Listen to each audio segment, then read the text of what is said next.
بسم الله الرحمن الرحيم. الحمد لله رب العالمين والصلاة والسلام على سيد الأنبياء والمرسلين أما بعد فأستعيذ بالله من الشيطان الرجيم بسم الله الرحمن الرحيم السلام علیکم ورحمۃ اللہ وبرکاتہ۔ عزیز طلبہ کرام، امید کرتا ہوں احباب خیر سے ہوں گے۔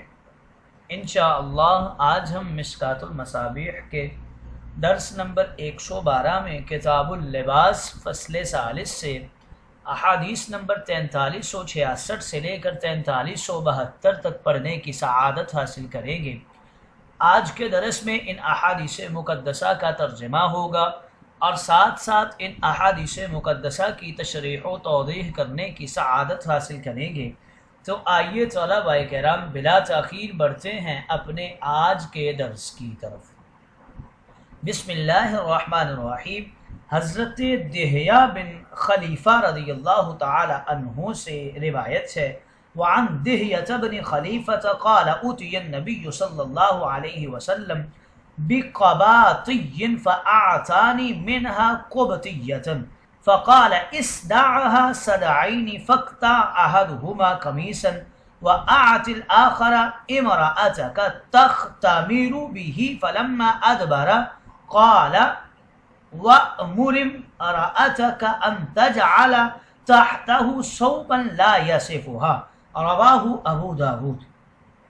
حضرت دہیہ ابن خلیفہ کہتے ہیں کہ ایک مرتبہ رسول کریم کے پاس قبطی کپڑے آئے تو آپ نے اس میں سے ایک قبطی کپڑا مجھے بھی عطا کیا اور فرمایا کہ اس کو پھاڑ کر 2 ٹکڑے کر لینا، ان میں سے ایک کا کرتا بنا لینا اور دوسرا اپنی عورت کو دے دینا، وہ اس کا دوپٹہ بنا لے گی۔ جب دہیہ یعنی میں واپس ہونے لگا تو آپ نے فرمایا کہ اپنی عورت کو ہدایت کرنا کہ اس قبطی کپڑے کے نیچے ایک اور کپڑا لگا لے تاکہ اس کپڑے کے باریک ہونے کی وجہ سے اس کے بال اور جسم نظر نہ آئے۔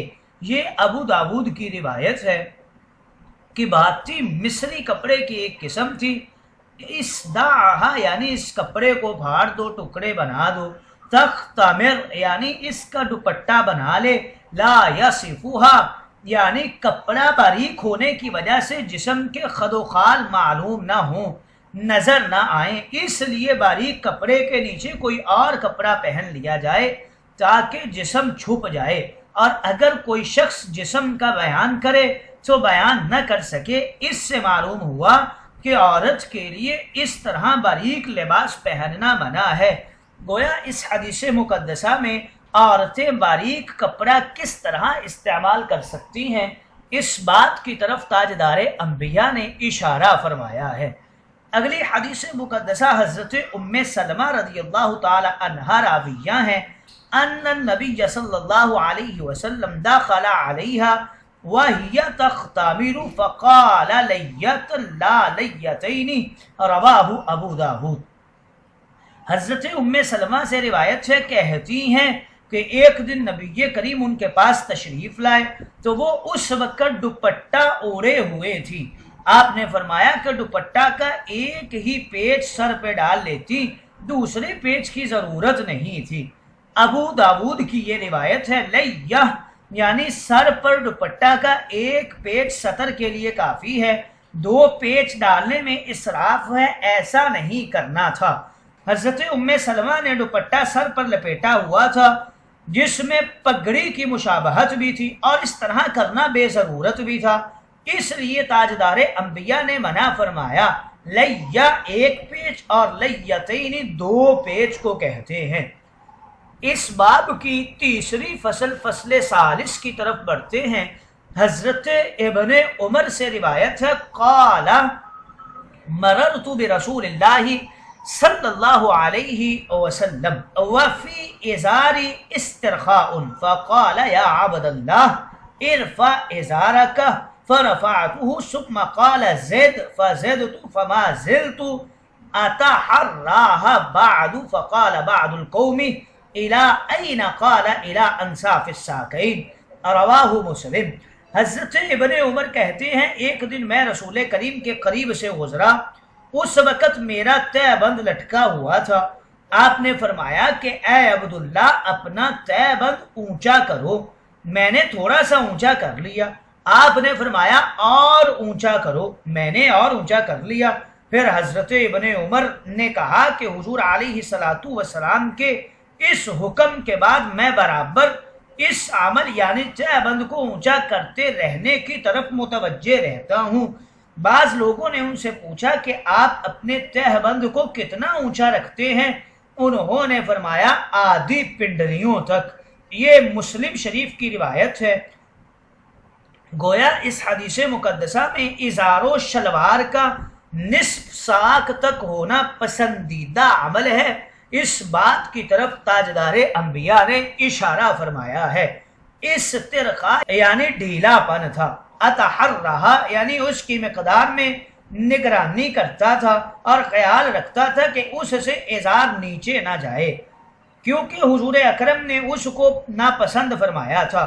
معلوم ہوا کہ نصف ساق تک ازار اوپر ہونا چاہیے، آخری حد یہ ہے کہ ٹخنوں سے اوپر ہو، اس سے نیچے نہ ہو۔ اگلی حدیث مقدسہ کی طرف بڑھتے ہیں۔ وعنہ حضرت ابن عمر سے ہی روایت ہے ان النبی صلی اللہ علیہ وسلم قال من جر ثوبه خيلاء لم ينظر الله الیہ یوم القیامہ فقال ابو بکر یا رسول اللہ ازاری یسترخی الا ان اتعاہدہ فقال له رسول اللہ صلی اللہ علیہ وسلم انک لست ممن یفعلہ خیلاء، رواہ البخاری۔ حضرت ابن عمر سے روایت ہے کہ رسول کریم نے فرمایا جو شخص ازرائے تکبر اپنا تہبند یا پاجامہ ٹخنوں سے نیچے لٹکائے گا تو قیامت کے دن اللہ رب العزت اس کی طرف نظر رحمت نہیں فرمائیں گے۔ حضرت ابو بکر صدیق نے عرض کی یا رسول اللہ میری تہبند کبھی کبھار ایسا ہوتا ہے کہ میرے قصد و ارادہ کے بغیر لٹک جاتی ہے اور ٹخنوں تک یا ٹخنوں سے نیچے پہنچ جاتی ہے، ماں سوائے یہ کہ میں ہمہ وقت اس کا دھیان رکھوں، یعنی اگر میں ہمہ وقت اس کی طرف متوجہ رہوں تو یقیناً کسی بھی وقت میرا تہ بند نیچے نہیں لٹک سکتا، لیکن بعض شرعی رکاوٹوں کی وجہ سے اس کی طرف ہر وقت دھیان رکھنا ممکن نہیں ہوتا، تو ایسی صورت میں میرے لیے کیا حکم ہے؟ حضور علیہ الصلوۃ والسلام نے فرمایا تم ان لوگوں میں سے نہیں ہو جو ازرائے تکبر اپنا تہ بند یا پاجامہ لٹکاتے ہیں۔ یہ بخاری کی روایت ہے۔ فقال ابو بکر، ازار لٹکانے کی وعید جب حضرت ابو بکر نے سنی تو آپ پریشان ہو گئے اور عرض کیا یا رسول اللہ میں انتہائی کوشش کرتا ہوں کہ ازار نیچے نہ آئے، لیکن پیٹ زیادہ ہونے کی وجہ سے کبھی کبھی بے اختیار نیچے آ جاتا ہے، تو اس میں گناہ ہے۔ خیلا یعنی تم ان لوگوں میں سے نہیں ہو جو بطور تکبر شلوار کو لٹکائے رکھتے ہیں۔ یہاں پر سوال یہ ہوتا ہے کہ جو لوگ ٹخنوں سے نیچے شلوار یا پتلون لٹکاتے ہیں اور اس کو جائز سمجھتے ہیں، وہ اس حدیث سے استدلال کرتے ہیں کہ دیکھیے بطور تکبر ایسا کرنا جائز نہیں ہے، ہم تکبر نہیں کرتے لہٰذا ہمارے لیے جائز ہے۔ اس کا جواب یہ دیتے ہیں کہ اس حدیث سے استدلال غلط ہے، اس لیے کہ صدیق اکبر کی بات مجبوری کی تھی، قصد و ارادہ نہیں تھا، اور یہ لوگ قصد و ارادہ سے کرتے ہیں۔ دوسرا یہ کہ اس لیے غلط ہے حضرت ابو بکر صدیق سے بوجہ مجبوری کبھی کبھی ایسا عمل ہوتا تھا اور یہ لوگ ہمیشہ اس کو جائز حق سمجھتے ہیں۔ اور تیسری وجہ اس کی یہ ہے کہ حضرت ابو بکر صدیق اس عمل کو گناہ سمجھتے تھے اور یہ لوگ اس کو گناہ سمجھتے ہی نہیں۔ چوتھا جواب اس کا یہ ہے کہ حضور علیہ الصلوۃ والسلام نے صحابہ کرام کی پوری جماعت میں سے صرف صدیق اکبر کو یہ تسلی دی کہ آپ کا عمل بطور تکبر نہیں ہے، اس لیے گناہ نہیں۔ یہ ایک خاص اجازت تھی، باقی صحابہ کرام کو اجازت نہیں ملی تھی، کیونکہ یہ عمل خود تکبر کا عمل ہے۔ اس میں کوئی شخص تکبر کا ارادہ کرے یا نہ کرے، یہ عمل ہی متکبرانہ ہے۔ حضرت عمر، عثمان، علی کو تو اجازت نہیں ملی، آج کل کے گناہوں میں لت پت ایک آلودہ شخص اپنے لیے کیسے جواز تلاش کر سکتا ہے؟ اگلی حدیث مقدسہ کی طرف بڑھتے ہیں۔ حضرت اکرمہ رضی اللہ تعالی عنہ راوی ہیں، وعن اکرمہ قال رأیت ابن عباس یعتزل فیدع حاشیۃ ازارہ من مقدمہ علی ظہر قدمہ ویرفع من مؤخرہ قلت لم تعتزل هذه الازرة قال رأیت رسول اللہ صلی اللہ علیہ وسلم یا تازیرها رواہ ابو داود۔ حضرت اکرمہ رضی اللہ تعالی عنہ کہتے ہیں میں نے ابن عباس کو اس طرح تہبند باندھتے ہوئے دیکھا کہ وہ اس تہبند کے آگے کا کنارہ تو اپنے پیروں کے اوپر رکھتے تھے اور اس کے پیچھے کا کنارہ ٹخنوں سے اونچا رکھتے تھے۔ میں نے یہ دیکھ کر حضرت ابن عباس سے کہا کہ آپ کبھی کبھی اس طرح تہبند کیوں باندھتے ہیں؟ انہوں نے فرمایا میں نے رسول کریم کو دیکھا ہے، آپ بھی کبھی کبھی اسی طرح تہبند باندھا کرتے تھے۔ یہ ابو داود کی روایت ہے۔ اگلی حدیث مقدسہ حضرت عبادہ رضی اللہ تعالی عنہ راوی ہیں، قال قال رسول اللہ صلی اللہ علیہ وسلم علیکم بالعمائم فإنها سیماء الملائکہ وأرخوها خلف ظہورکم رواہ بیہقی فی شعب الایمان۔ حضرت عبادہ کہتے ہیں رسول کریم نے فرمایا تم امامہ پگڑی باندھنا ضروری سمجھو، کیونکہ امامے فرشتوں کی علامت ہیں۔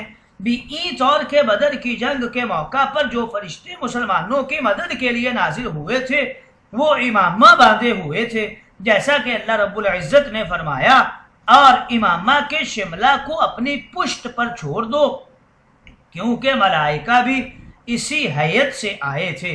یہ بیہقی کی روایت ہے شعب الایمان میں۔